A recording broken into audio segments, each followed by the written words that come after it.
మీరు ఎన్ని సంవత్సరాల నుంచి ఉంటున్నారు మేడం కాలనీలో? మేము ఇది కొనుక్కొని 23 years అవుతుంది. అదేనా మీ ఇల్లు? ఇదే అండి. Okay okay. 23 years నుంచి మరి ఇప్పుడు పోతాయి అనుకుంటే హైడ్రా ద్వారా ఎవరైనా గవర్నమెంట్ ల్యాండ్ కబ్జా చేసేసి తీసుకోమనండి, వద్దనట్లేదు. మేము ఇది ఆల్రెడీ పొలం ఉన్న ఆయన ఫ్లాట్లు చేసి అమ్ముతేనే 23 years బ్యాక్ కొనుక్కున్నాం మేము. మరి మేము ఇప్పుడు మా పేరు మీద 23 సంవత్సరాల నుంచి రిజిస్ట్రేషన్ అయిన ఫ్లాట్లను ఇప్పుడు మేము డబ్బులు పెట్టి కొనుక్కున్నాం. మేము గవర్నమెంట్ ల్యాండ్ అయితే కబ్జా చేయలేదు. మేము నల్లా కలెక్షన్ ఉంది, మీ కరెంటు మీటర్లు ఉన్నాయి, ప్లస్ మేము ఇంటి ట్యాక్సీ కడుతున్నాము. అవన్నీ ఉన్నాక మేము లాక్కుంటాము. హైడ్రా అంటే హైడ్రా ఎవరిదండి? అది మేము పుక్కటిగా గుంజుకొని కట్టుకునే అయితే మీరు తీసేసుకోండి, మేము వద్దన్నాం. అది గవర్నమెంట్ ల్యాండ్. సరే ఒకవేళ మేము ఇక్కడ వరకు సుందరీకరణ చేస్తాము, మూసి అది చేస్తాము ఇది చేస్తాము అనుకునే తీరు ఉంటే మా ల్యాండ్ కు మా ఇంటికి ఎంత రేట్ ఉందో ఆ రేటు కట్టించి ఇల్లు ఖాళీ చేయమండి. బ్రహ్మాండంగా ప్రతి ఒక్కరిని కాలనీలో ప్రతి ఒక్కరిని ఒప్పించి మేము ఖాళీ చేసిపోతాం. అది జరిగే పని అంటే అది మా విషయం కాదు, మేము మీడియాకు చెప్తున్నాము. అది గవర్నమెంట్ ఆలోచించుకోండి. మీరు మా సొంత ల్యాండ్ ని లాక్కొని మీ డబుల్ బెడ్రూమ్ ఇల్లు ఇస్తా అంటే డబుల్ బెడ్రూమ్ ఇల్లు లేనోడికి ఇస్తుండు, మాకెందుకండి? మేము డబుల్ బెడ్రూమ్ ఇల్లు ఇచ్చిన సంగతి ఈయన సంగతి ఆ భగవంతుడికి తెలిసి, ఇచ్చిన వాళ్ళకి తెలుసు, తీసుకున్న వాళ్ళకి. ఆ డబుల్ బెడ్రూమ్ ఇల్లు తీసుకుంటే ఎక్కడో సిటీ అవుట్స్కట్స్ లో లేనోళ్ళకి ఇస్తే కూడా వాళ్ళు ఉపాధి కోసం వచ్చి ఇక్కడ ఉంటున్నారు. మరి అక్కడ ఎక్కడో ఇచ్చిన ఇల్లు తీసుకొని ఇప్పుడు ఉన్న ఇల్లు మా ఫ్లాట్లు మేము కొనుక్కునే తీసుకొని మీకు డబుల్ బెడ్రూమ్ ఇస్తాం అంటే మేము ఎందుకు ఇస్తాం? మేము ఇవ్వం అసలు. మాకు ల్యాండ్ కున్న రేటు, మాకు ఎంత ఇల్లుందో, మేము ఎంత ఇన్వెస్ట్మెంట్ చేసినామో అదంతా కట్టిస్తా అంటే బ్రహ్మాండంగా ప్రతి ఒక్కరితో మేమే ఒప్పించి ఇప్పిస్తాం. అట్లయితే డబ్బులు ఇస్తుందనుకో, డబ్బులు ఇవ్వాలి, మేము ఇంటికి మాకు టైం ఇవ్వాలి. అట్లా కాదు మనకు గవర్నమెంట్ ఉన్న రేటుకు 3 ఇంతలు కట్టిస్తాము అన్నారు. అది ఒకటి ఉన్న రేటు. మాకు డబుల్ త్రిబుల్ కూడా వద్దు. మాకు ఇక్కడ ఎంత రేట్ నడుస్తుందో అంత రేటు, మా ఇంటికి ఎంత ఇన్వెస్ట్మెంట్ చేసినామో అది మాకు ఇచ్చేయండి. మేము ఒక వారం రోజులు ఇచ్చేయండి, మాకు టైం ఎక్కువ కూడా వద్దు. 100% మేము ప్రతి ఒక్కరికి ఖాళీ చేపిస్తా బాధ్యత. ఈ రోజు మీరు మాట్లాడారు కదమ్మా వేరే వాళ్ళు ఇస్తలేరు అని చెప్పడానికి కూడా లేకుండా మేము చేపిస్తాం. మొన్న సర్వేకి వచ్చిర్రు, కలెక్టర్ వచ్చింది, సబ్ కలెక్టర్ వచ్చింది. ఆమె ఏం చెప్పింది, ఇవన్నీ మీది పట్టా భూములు కాబట్టి మీరు రిజిస్ట్రేషన్ ఉన్నాయి కాబట్టి త్రిబుల్ ఇస్తారు, ఈడున్న రేట్ కంటే త్రిబుల్ ఇస్తారు అన్నారు. ఇప్పుడేమో డబుల్ బెడ్రూమ్లు అంటారు. మేము ఏం చేసుకుంటాం? డబుల్ బెడ్రూమ్ లేని వాళ్ళకి ఇస్తారు. మాకెందుకు? మేము కష్టపడి రూపాయి జమ చేసుకొని కట్టుకున్నాం. మేము ఇక్కడ కొన్నప్పుడు రిజిస్ట్రేషన్ కాకపోతే మేము తీసుకోకపోదాం, వేరే దగ్గర తీసుకుందాం. రిజిస్ట్రేషన్ ఎందుకు ఇచ్చిర్రు? మేము ఇల్లు కట్టుకునేటప్పుడు ఏం చేసిర్రు? అప్పుడు ఎందుకు అబ్జెక్షన్ పెట్టలేరు? మరి రాలేరు, ఆపలేరు మా ఇండ్లు. మేము కట్టుకునేటప్పుడు అన్ని తెలుసు. పోలీసు వాళ్ళు తిరిగిపోయారు, ఎవరు తిరిగిపోయినా మా ఇంట్లో ఆపలేరు. మేము కట్టుకున్నాక ఇప్పుడు వచ్చి గులగొడతామంటే ఎట్లా? మేము కష్టపడ్డ సొమ్మే కదా మాది. వాళ్ళ గవర్నమెంట్ వాళ్ళని ఆక్రమించుకొని కట్టుకుంటే పుణ్యానికి తీసుకున్న వాళ్ళు తీసుకొని మేము వద్దానం. మాది ఎంత అయ్యిందో మాకు అంతా కట్టిస్తే మేము కూడా పోదాం. కానీ మేము డబుల్ బెడ్రూమ్ ఇస్తే మాత్రం పోము. మేము ఊపం కూడా, మా ఇంటి కోసం మాకు ఎంత ఖర్చు అయిందో ఇచ్చేయమనండి. 10 రూపాయలు ఖర్చు అయిందా, 100 రూపాయలు ఖర్చు అయిందా ఇచ్చేయమనండి.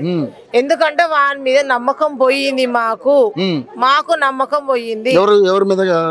రేవంత్ రెడ్డి మీద నమ్మకం పోయింది. ఎందుకంటే ఎంత మంది పేద ప్రజలు ఎంత బాధ పెడుతున్నాడు. వాళ్ళు రోడ్ల పైన చూస్తుంటే మాకు కన్నీళ్లు కాదు కదా, మా కడుపు కూడా అన్నం తినపోతాయి అవ్వట్లేదు.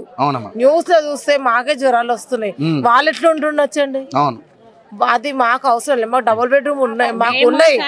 ఆ పరిస్థితి ఇంకా ఉన్న వాళ్ళకు రాకుండా వాళ్ళకి ఏదో ఆలోచించి వాళ్ళ నిర్ణయం వాళ్ళు తీసుకొని వాళ్ళకి ఏం కావాలో వాళ్ళకి ఇచ్చి మాకు ఎంత వాల్యుయేషన్ ఉందో అంత వాల్యుయేషన్ ఇచ్చేయండి. ట్రిపుల్ వద్దు, డబుల్ వద్దు, ఏదొద్దు, సింగిల్ ఇచ్చేయండి. మాది మాకు ఇచ్చేయండి సార్.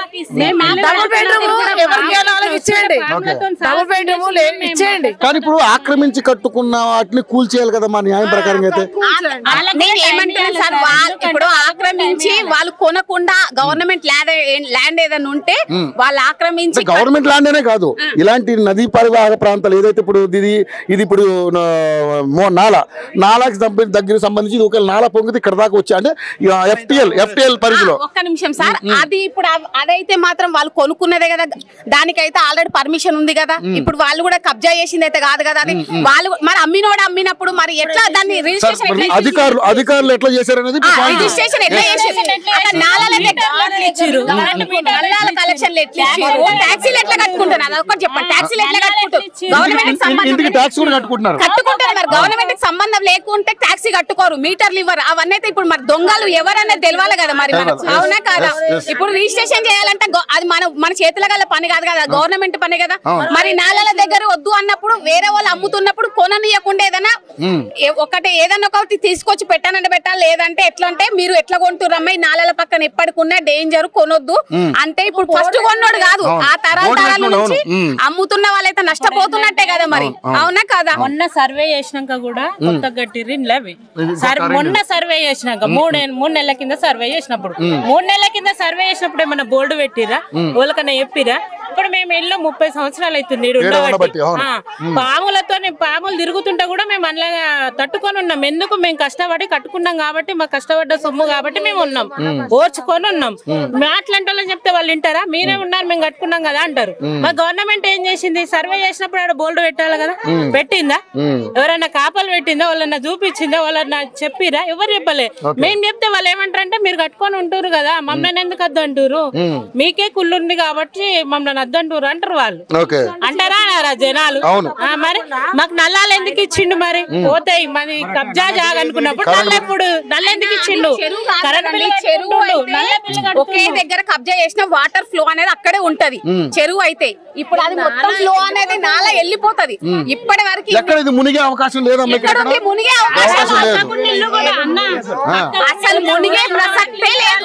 మేము కానీ ఇది ఎఫ్టిఎల్ పరిధిలోకి వస్తుందని గవర్నమెంట్ చెప్తుంది కదమ్మా, మరి బఫర్ జోన్ లోకి వస్తుందని చెప్తుంది అన్నప్పుడు నువ్వు చెప్పాలి, మీకు ఇన్ఫర్మేషన్ ఇవ్వాలి కాదు అంటే ఇప్పుడు మేము 23 years నుంచి అంటే గవర్నమెంట్ 23 years నుంచి నిద్రపోతుందా? మరి అట్లా చూసుకుంటే నిద్రపోతుందా గవర్నమెంట్ మారుతున్నాయి.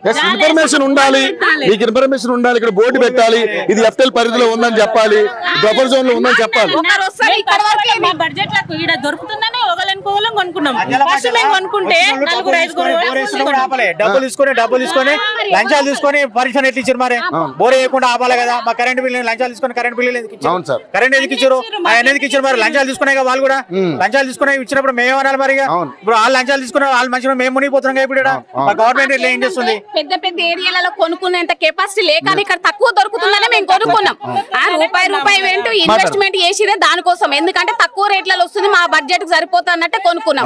మరి ఇప్పుడు వచ్చి మీరు ఇది బంపర్ జోన్, బఫర్ జోన్, ఈ జోన్, ఆ జోన్ అని చెప్తే కొనకుండా ఇప్పుడు అమ్మినోడు బాగున్నాడు, కొన్నోళ్ళు మధ్యలో వాళ్ళంటే నష్టపోతున్నారా లేదా? వాళ్ళంటే నష్టపోతున్నారు. పర్మిషన్ ఇచ్చినోడు బాగానే బోర్డు పెట్టాలి. ఎవ్వరు కొన్నారు? ఒకళ్ళని కోళ్ళు మేము కొనకపోతుంటాం కదా ఎవ్వరు.